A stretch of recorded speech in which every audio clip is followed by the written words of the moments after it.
Hello दोस्तों, Arcadian series के एक नए अध्याय में आप सभी दोस्तों का स्वागत है। मैं हूं आपका दोस्त श्रेयांश। आज हम बात करेंगे दुनिया के सबसे बड़े और अमीर निज़ाम की। आज हम बात करेंगे हैदराबाद के निज़ाम की, सातवें निज़ाम, जिनको मीर ओस्मान। टाइम मैगज़ीन के हिसाब से बात की जाए तो वे सबसे बड़े और अमीर शासक थे उस समय के। हैदराबाद इतना बड़ा था कि इंग्लैंड और स्कॉटलैंड को मिला दे फिर भी कम था। 800,000 स्क्वायर मील था। जितना फेमस इनका किस्सा अमेरिका है, उससे भी ज़्यादा फेमस ही कंजूसी की कहानियाँ हैं। हम बात करते हैं फर्स्ट वर्ल्ड वार की। फर्स्ट वर्ल्ड वार में इन्होंने ब्रिटेन को 2.5 करोड़ पाउंड दिए। सोचिए, आज के हिसाब से आप तुलना कीजिए, 1 पाउंड कितना रुपया हो सकता है। इन्हीं सब कारणों से ब्रिटेन इन्हें हीज एक्साइटेड हाइनेस का खिताब दिया था। खुद के पास उनके लगभग 2 अरब पाउंड थे। उस समय हैदराबाद वेल्दी स्टेट में आता था। इनके पास सोने की बिस्किट्स हुआ करते थे, हीरे जवाहरात होते थे, और कोहिनूर के बाद सबसे प्रसिद्ध हीरा जैक डायमंड, जिसको निजाम साहब पेपर वेट की तरह यूज किया करते थे, वो 280 कैरेट का था। उनके बेसमेंट में हजारों लाखों नोट और पाउंड्स के ढेर पड़े रहते थे। बहुत से पाउंड्स और नोटों को तो चूहे कुतर जाते थे। निजाम साहब के पास 400 से भी अधिक गाड़ियाँ थी, जिनको उन्होंने कभी हाथ तक नहीं लगाया था। उनके बैकयार्ड में कई ट्रकें थी। ट्रकें पहिए तक कीचड़ से धंसी होती थी और उन ट्रकों में गोल्ड्स के बिस्किट हुआ करते थे। निजाम साहब कट्टर मुसलमान थे। हैदराबाद में 20 मिलियन, करीब 2 करोड़ मुस्लिम थे और सिर्फ 3 लाख हिंदू थे। पहनावे की बात की जाए तो पैजामे और जुराबों के बीच से टांगें दिखाई देती थी, और निजाम साहब एक ही कैप लगाते थे। वो भी 35 साल से उसी का प्रयोग करते थे और उसमें रूसी की एक परत चढ़ चुकी थी।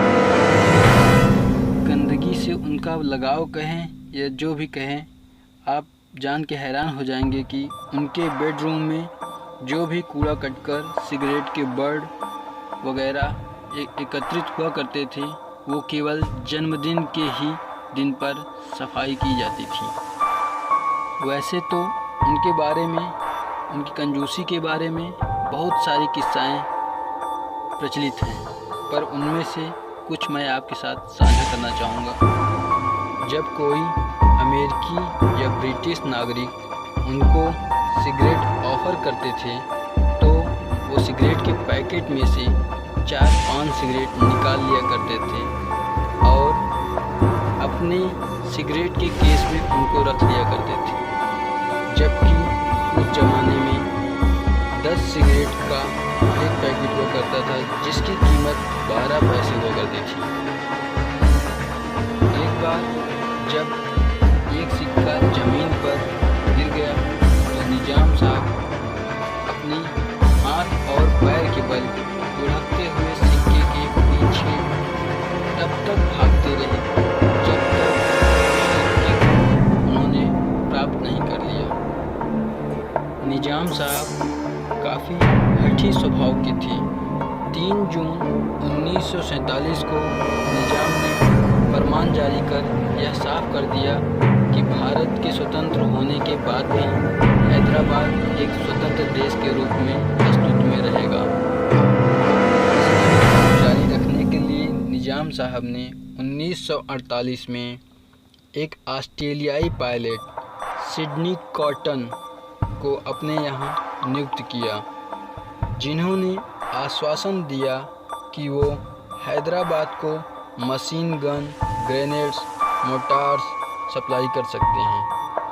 कॉटन ने 5 पुराने बम वर्षक खरीदे और कॉटन ने उस पर हजारों पाउंड खर्च करके उसे और भी विध्वंसक बनाया। जॉन जुब्रिजकी लिखते हैं, कॉटन रात को उन्हीं विमानों से हथियार पाकिस्तान से गोवा और फिर गोवा से भारतीय क्षेत्र में होते हुए आदिलाबाद में जहाज लैंड कराते थे और इन सब बातों का भारत को पता था, पर उस समय भारत के पास ऐसे विध्वंसक विमान नहीं थे जो उनका मुकाबला कर सके। बीपी मेनन ने अपनी किताब the story of the integration of Indian state में लिखा कि हैदराबाद के रजाकार हिंदुओं पर जुल्म ढाने लगे हैं।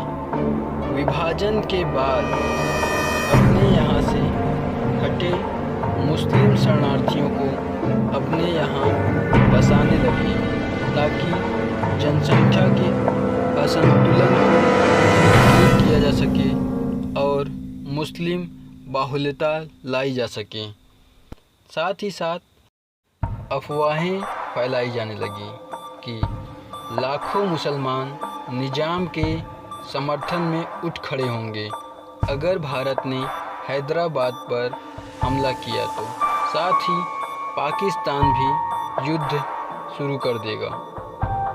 निज़ाम के 25,000 सैनिक भारतीय सेना का मुकाबला नहीं कर पाए।